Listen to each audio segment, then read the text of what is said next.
गरीब घर की बेटी, बेटियां किसी से कम नहीं।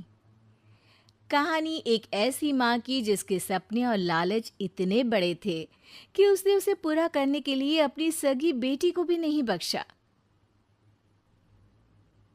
अरे मेरी प्यारी बिटिया रानी, सारा दिन इतने डिजाइनर कपड़े सिलती है। ये तो हाई क्लास के लोग पहनते हैं ना बेटा। हाँ माँ, तभी तो इनके सिलने के लिए मुझे इतने अच्छे पैसे मिलते हैं। देखो माँ, अगले महीने घर में रंगीन बड़ा टीवी लगवा दूंगी। हाँ। अरे जीती रहे बेटा। वैसे कोई ऐसा काम कर जिससे एक बार में ही ढेरों पैसे आ जाए। आने को तो इसमें भी अच्छी कमाई है माँ, लेकिन एक दिन में एक ही कपड़ा सिलो तो आराम भी है ना। वैसे क्या करना है माँ इतने पैसों का?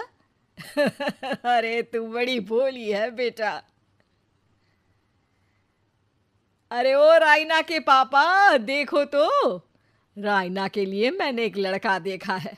पैसे तो इतने हैं कि लाखों रोज इधर से उधर हो भी जाए तो पता ना चले। वो तो ठीक है, लेकिन इतने बड़े घर का लड़का हमारी रायना से शादी क्यों करेगा? अरे कैसी बात कर रहे हैं आप? क्यों नहीं करेगा? अरे करेगा ना, कमी क्या है हमारी रायना में? अच्छा, फोटो तो दिखा दो, कैसा है लड़का? कहीं ऐसा ना हो कि कोई बूढ़ा निकले। अरे थोड़ी सी उम्र में बड़ा लड़का कोई बूढ़ा नहीं होता। ये देखो। फोटो किसी लड़के की नहीं, बल्कि एक आदमी की थी। ये क्या बकवास है? कौन है ये? इसके बेटे की फोटो दिखाओ। जी, ये वो लड़का ही है। अरे साधना, तुम सगी माँ हो या सौतेली? अरे पैसा रहेगा तो राज करेगी ना। मेरे जीते जी मैं अपनी बेटी की शादी इतने बूढ़े आदमी से बिल्कुल नहीं करूंगा।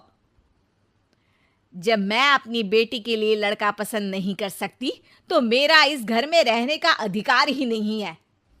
जैसे ही वो जाने लगती है कि तभी राइना वहां आ जाती है। माँ, आप जहाँ बोलेंगी मैं वहाँ शादी कर लूँगी, आप कहीं मत जाइए। और फिर राइना की शादी अपने से 11 साल बड़े राधा राम से हो जाती है। शादी के बाद एक दिन, अरे माँ, कैसे आना हुआ आपका? अरे बेटी, घर में आने के लिए कुछ सोचना होता है क्या? ये लो, पूरे 2 दर्जन केले हैं बेटा। शुक्रिया माँ, वैसे और बताइए। बेटा, तेरे पापा की तबीयत खराब हो गई है और तू तो जानती है कि उनकी कमाई कितनी है। अगर तुझसे कुछ पैसों का इंतजाम हो जाए तो। माँ, मेरे पास पैसे कहाँ से आएंगे? अरे वाह बेटी, तू तो गिरगिट की तरह रंग बदल रही है।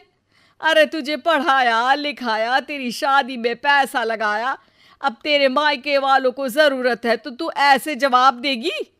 अरे अरे माँ, ऐसे मत बोल। मेरी मुंह दिखाए में जो पैसे मिले थे ना, वो मैं तुझे दे देती हूँ।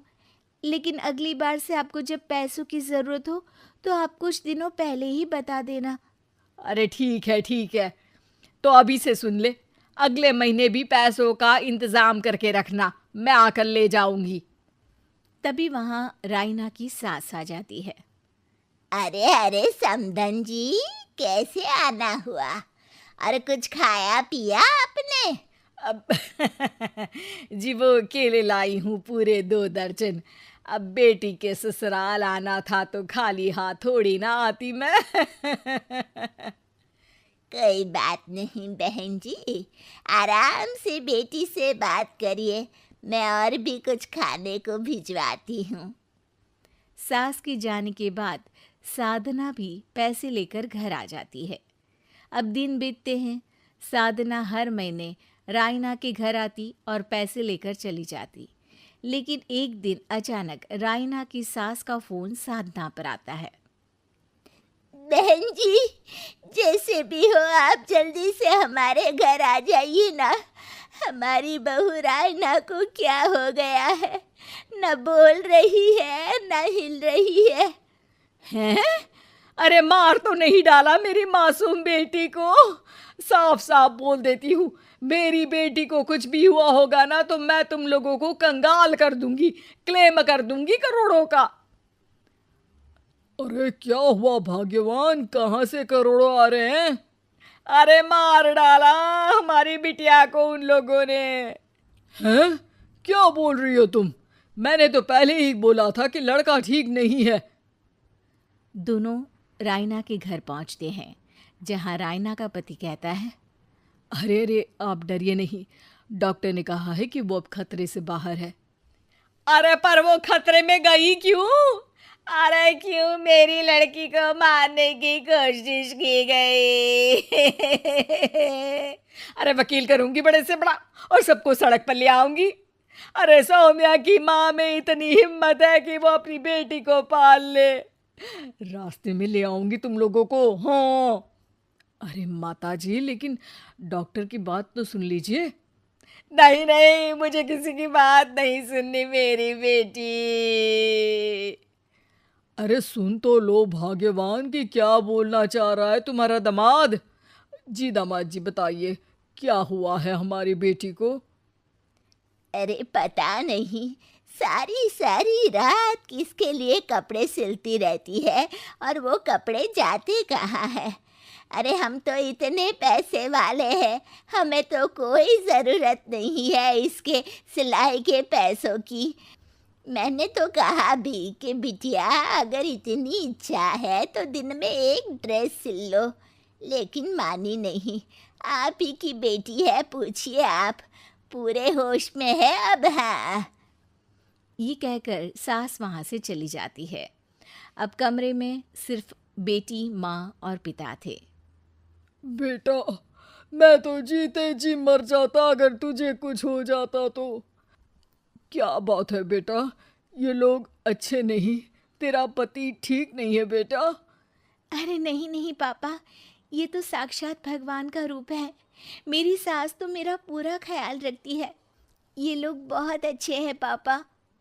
अरे तो फिर क्या जरूरत पड़ गई मरने की? माँ, पता ही नहीं चला, सारी सारी रात काम करती रहती। आपको पैसे भी तो देने थे, लेकिन ये नहीं पता था कि सेहत खराब हो जाएगी। अरे पैसे देने थे तो सास से या पति से लेकर दे देती। नहीं नहीं माँ, ये मेरे सम्मान के खिलाफ था। आप लोगों ने मुझे इस लायक बनाया है कि मैं आप लोगों की मदद अपने पैसों से करूं। पिता को साधना पर बहुत गुस्सा आता है, लेकिन साधना की आंखों में आंसू होते हैं। मुझे माफ कर दे बेटा, मैंने कभी नहीं सोचा था कि तू इतनी स्वाभिमानी निकलेगी। बेटा, मैंने अपने लालच में तेरा जीवन बर्बाद कर दिया, मुझे माफ कर दे बेटा।